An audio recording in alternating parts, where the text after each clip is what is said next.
ഇളനീർ പായസം ഇത്ര സിമ്പിളായിട്ടും അതും കുറച്ച് ഇൻഗ്രീഡിയൻസ് വെച്ചിട്ട് വളരെ പെട്ടെന്ന് ഉണ്ടാക്കാൻ പറ്റുന്ന ഒരു പായസമാണ് ഇളനീർ പായസം. അതൊന്ന് ഉണ്ടാക്കി കഴിക്കാമല്ലോ. ഒരു പാത്രത്തിലോട്ട് 2 പാക്കറ്റ് പാൽ വെച്ചിട്ട് ഒന്ന് നന്നായി തിളപ്പിച്ചെടുക്കുക. നന്നായി തിളച്ച് വന്നതിന് ശേഷം അതിലേക്ക് ആവശ്യത്തിനുള്ള പഞ്ചസാര ആഡ് ചെയ്ത് കൊടുക്കുക. നമ്മളിവിടെ 4 ഇളനീരെടുത്തുണ്ട്. അതിൻ്റെ കാമ്പ് ഇങ്ങനെ ചെറിയ കഷ്ണമാക്കിയിട്ട് മാറ്റി വെക്കുക.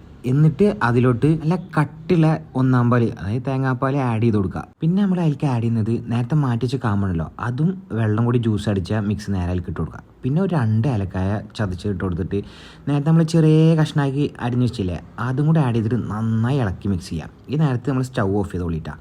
എന്നിട്ട് അതിലേക്ക് നമ്മുടെ ആവശ്യത്തിലുള്ള മിൽക്ക് മെയിൻ കൂടെ ആഡ് ചെയ്തിട്ട് നന്നായി ഇളക്കിയെടുക്കുക. എന്നിട്ടൊന്ന് ചില്ലാക്കുക, സെർവ് ചെയ്യുക, കുടിക്കുക. സംഗതി സിമ്പിളാണ്, അത്യാവശ്യം നല്ല ടേസ്റ്റ് വരുന്നുണ്ട് കേട്ടോ.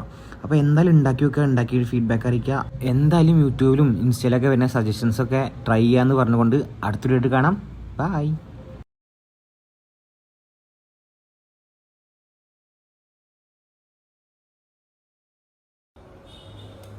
അടിപൊളി.